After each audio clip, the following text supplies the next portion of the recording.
Chapter 22. Anne is invited out to tea. "And what are your eyes popping out of your head about now?" asked Marilla, when Anne had just come in from a run to the post office. "Have you discovered another kindred spirit?" Excitement hung around Anne like a garment, shone in her eyes, kindled in every feature. She had come dancing up the lane like a wind-blown sprite through the mellow sunshine and lazy shadows of the August evening. "No, Marilla, but oh, what do you think? I am invited to tea at the manse tomorrow afternoon. Mrs. Allen left the letter for me at the post office. Just look at it, Marilla. Miss Anne Shirley, Green Gables. That is the first time I was ever called Miss. Such a thrill as it gave me.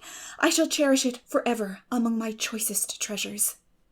"Mrs. Allen told me she meant to have all the members of her Sunday school class to tea in turn," said Marilla, regarding the wonderful event very coolly. "You needn't get in such a fever over it. Do learn to take things calmly, child." For Anne to take things calmly would have been to change her nature. All spirit and fire and dew as she was, the pleasures and pains of life came to her with trebled intensity. Marilla felt this and was vaguely troubled over it, realizing that the ups and downs of existence would probably bear hardly on this impulsive soul, and not sufficiently understanding that the equally great capacity for delight might more than compensate. Therefore Marilla conceived it to be her duty to drill Anne into a tranquil uniformity of disposition, as impossible and alien to her as to a dancing sunbeam in one of the brook shallows. She did not make much headway, as she sorrowfully admitted to herself. The downfall of some dear hope or plan plunged Anne into deeps of affliction. The fulfillment thereof exalted her to dizzy realms of delight. Marilla had almost begun to despair of ever fashioning this waif of the world into her model little girl of demure manners and prim deportment. Neither would she have believed that she really liked Anne much better as she was.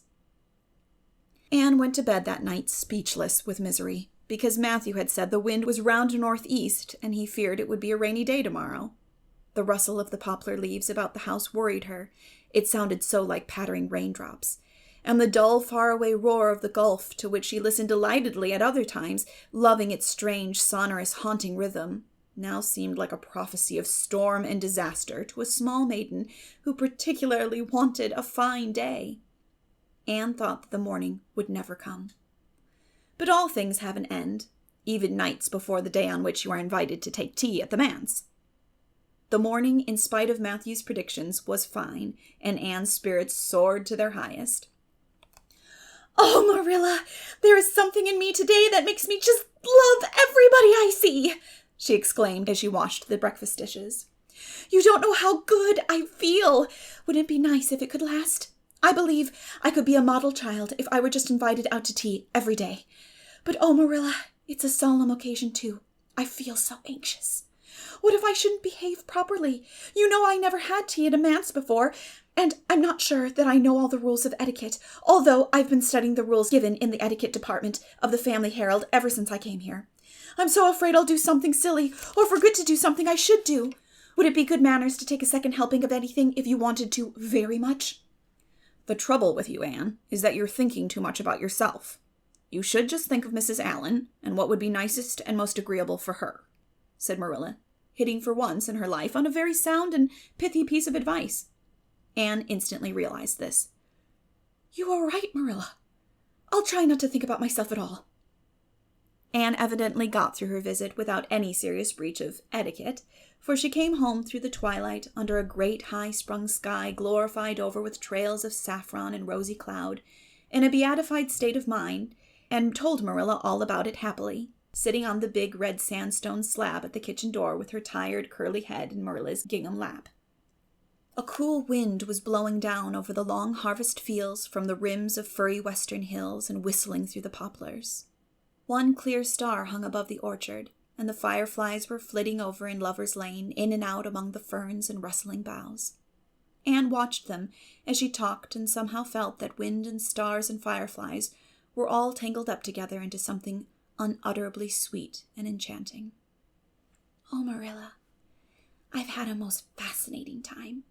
I feel that I have not lived in vain, and I shall always feel like that even if I should never be invited to tea at the manse again. When I got there, Mrs. Allen met me at the door. She was dressed in the sweetest dress of pale pink organdy with dozens of frills and elbow sleeves, and she looked just like a seraph. I really think I'd like to be a minister's wife when I grow up, Marilla. A minister mightn't mind my red hair, because he wouldn't be thinking of such worldly things.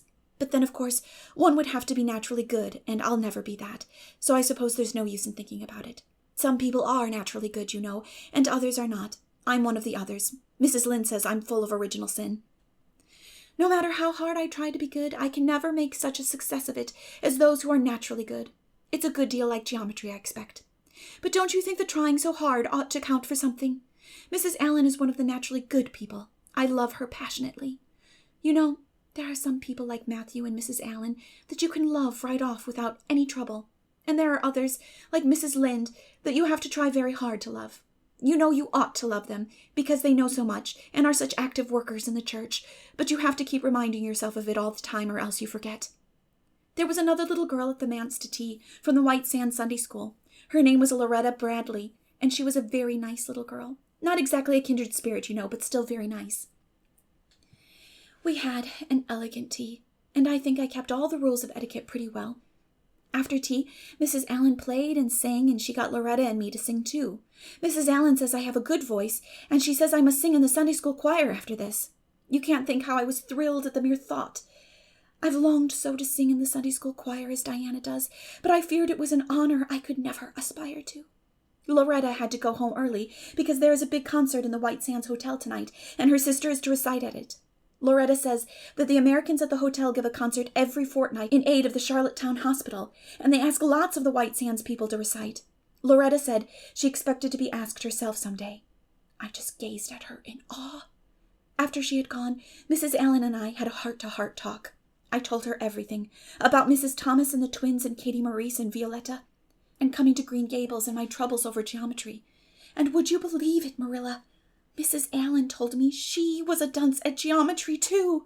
You don't know how that encouraged me. Mrs. Lynde came to the manse just before I left, and what do you think, Marilla? The trustees have hired a new teacher, and it's a lady. Her name is Miss Muriel Stacy.